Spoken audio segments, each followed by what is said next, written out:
जय श्री राम। मैंने अभी जो है तो हवन किया है। तो आप लोगों को ना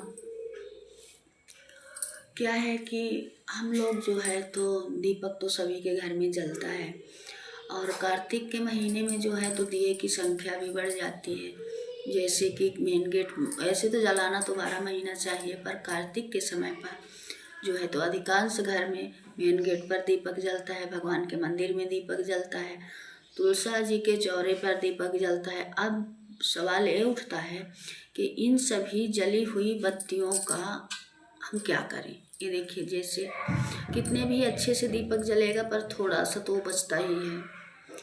तो मैं क्या करती हूँ, मैं ये जो मेरा ये करवा है पिछले साल का, हम लोगों के यहाँ बोलते हैं कि साल भर जो है तो करवे को संभाल कर रखना चाहिए।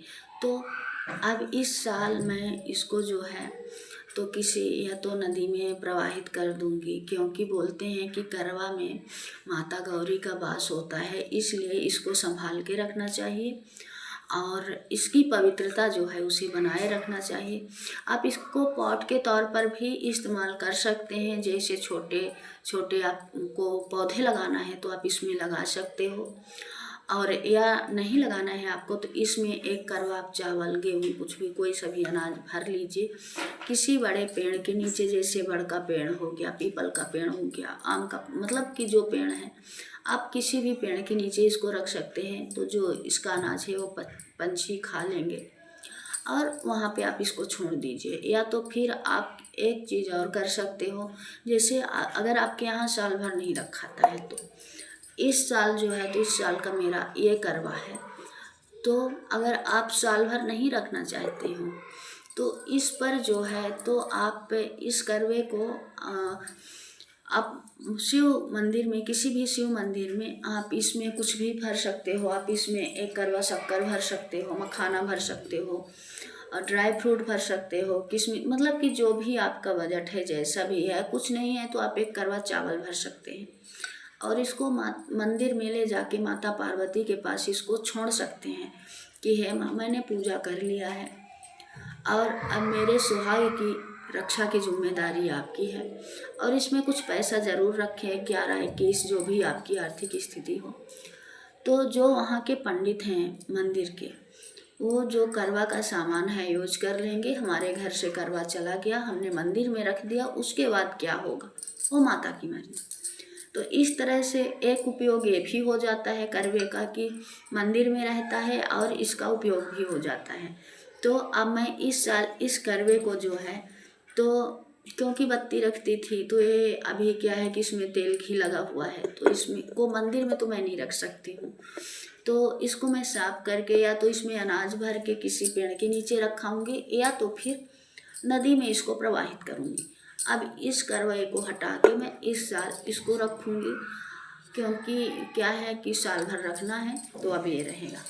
तो इसका एक यूज ये है कि जो मेरे घर में जो मैं दिया जलाती हूँ और बाती बनती है, अभी मैंने कुछ दिन पहले जो है तो मैंने बाती बहुत सारी हो गई थी तो मैंने उसको जला दिया था, पर फिर भी मैं आप लोगों को दिखाती हूँ। इतनी सी बची है अभी, मतलब कि 2-3 दिन की इकट्ठा हुई हैं। तो आप इसको ना इस तरह से एक, अगर आपके पास छोटा सा हवन कुंड है तो आप उसको ले सकते हो। अभी तो मान लीजिए मेरे हवन कुंड में आग है, तो क्योंकि इसमें ना बहुत ज़्यादा पॉजिटिव ऊर्जा रहती है, तो इसलिए इसको जो है तो वेस्ट मत करिए, इधर उधर मत फेंकिए।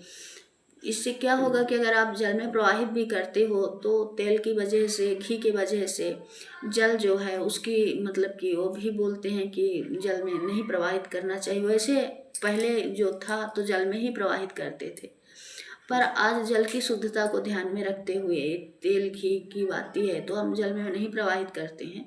तो इसके लिए सबसे अच्छा उपाय यही है कि आप एक साथ किसी स्थान पे आप बातियों को इकट्ठा करते रहिए, और जब बाती जो है तो कुछ हो जाए आपके पास तो आप क्या करिए कि इस तरह से एक बर्तन ले लीजिए।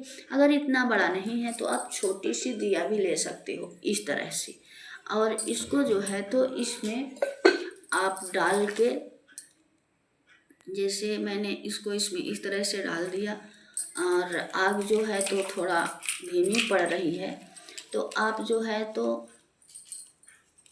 कपूर के साथ उसको आराम से जला सकते हैं।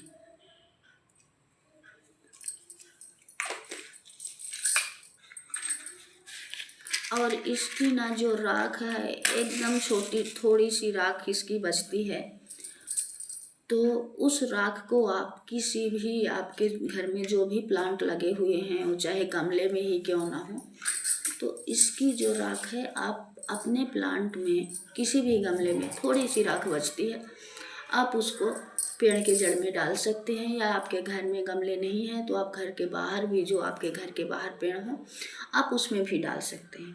इससे जो है हमारे घर की जो पॉजिटिव एनर्जी बातियों में रहती है, और अगर हम अपने घर के अंदर इनको यूज करते हैं तो हमारे घर में रहती हैं और कोई परेशानी नहीं होती है, किसी प्रकार की कोई दिक्कत नहीं होती है।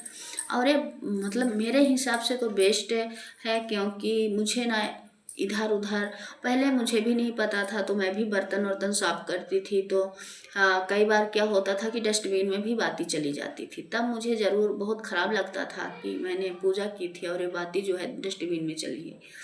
पर समझ में नहीं आता था कि क्या करूँ। गमले में डालने से क्या होता है कि मिट्टी में बहुत सारी चींटियाँ आ जाती हैं मेरे यहाँ, तो मैं क्या करती थी कि मैं निकाल के गमले में डाल देती थी बाती को, तो बहुत ज़्यादा चींटियाँ होने लगती थी और उससे ना पेड़ भी खराब, चींटियाँ फिर ना पेड़ में लगने लगते थे तो पेड़ खराब हो जाते थे। फिर मैंने इसको मतलब जल में प्रवाहित किया, तो मैंने कई बार मतलब कि यहाँ वहाँ पढ़ा कि जल में प्रवाहित करने से जल जो है वो प्रदूषित होता है। तो फिर मैंने मतलब कि सोचा कि इसका क्या किया जाए।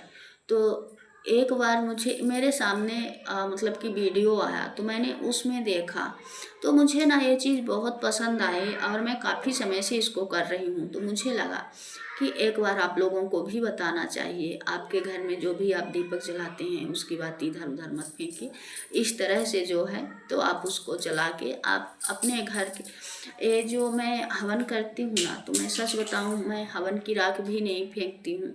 और जब ये जो इसकी राख बचती है तो मैं उसको प्लांटों में डाल देती हूँ, क्योंकि ये राख जो है तो प्लांटों को जो है तो रोगों से दूर रखती है और उसकी जो नमी है उसको भी बरकरार रखती है। जय श्री राम।